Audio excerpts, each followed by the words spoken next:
کہ جہنمی لوگوں کی روح قبض کرنے کے لیے آسمان سے کس طرح کے فرشتے آتے ہیں اور اپنے ساتھ کیا لاتے ہیں، یہ دو باتیں انشاءاللہ میں آپ کے سامنے پیش کروں گا۔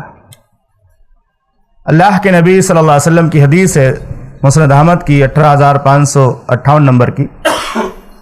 محمد رسول اللہ صلی اللہ علیہ وسلم نے فرمایا وَإِنَّ الْعَبْدَ الْكَافِرَ وَفِي رَوَایَةٍ الْفَاجِرَ، جب کسی کافر یا فاسق و فاجر شخص کی وفات کا وقت آتا ہے، اللہ کے نبی صلی اللہ علیہ وسلم نے فرمایا وَإِنَّ الْعَبْدَ الْكَافِرَ وَفِي رَوَایَةٍ الْفَاجِرَ إِذَا كَانَ فِي انْقِطَاعٍ مِّنَ الدُّنْيَا وَإِقْبَالٍ مِّنَ الْآخِرَةِ، اس کی دنیا سے جانے اور آخرت کی طرف بڑھنے کا وقت آتا ہے، نزل الیہ من السماء ملائکہ، تو اس کے پاس بھی آسمان سے بے شمار فرشتے آتے ہیں۔ وہ فرشتے کیسے ہوتے ہیں؟ غلاظ شداد، فرشتے انتہائی سخت دل اور انتہائی مضبوط ہوتے ہیں، سخت دل بھی ہوتے ہیں اور مضبوط ہوتے ہیں۔ تیسری صفت اللہ کے نبی صلی اللہ علیہ وسلم نے بیان فرمائی سود الوجوہ، کالے کلوٹے بدصورت۔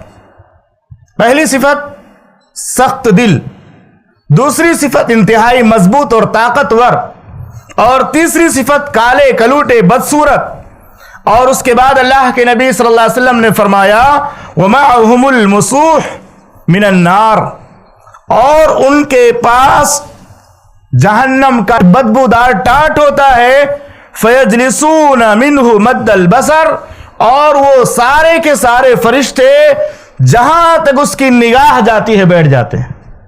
یہ ڈراؤنا منظر ذرا غور کیجئے، کس طرح سے بدبو دار ٹاٹ لے کر کے آتے ہیں، فرشتے طاقتور ہوتے ہیں، سخت دل ہوتے ہیں۔ اس سے چند باتیں معلوم ہوئی۔ پہلی بات یہ، جیسی خبیث روح ہوتی ہے ویسے بدصورت فرشتے آتے ہیں۔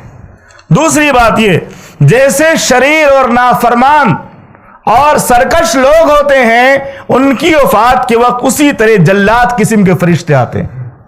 اور اسی طرح تیسری بات یہ معلوم ہوئی کہ روح جیسی بدبودار اور گھٹیا اور اسی طرح سے خبیث ہوتی ہے، جس طرح سے روح خبیث ہوتی ہے اسی طرح فرشتے اس کے لیے جہنم سے بدبودار ٹاٹ لاتے ہیں۔ اللہ رب العالمین سے دعا ہے کہ رب العالمین ہم سب کو ایمان کی زندگی گزارنے کی توفیق عطا فرما، اور ہماری وفات کے وقت اچھے فرشتوں کو ہمارے پاس بھیج تاکہ وہ ہم کو جنت کی خوشخبریاں سنائیں۔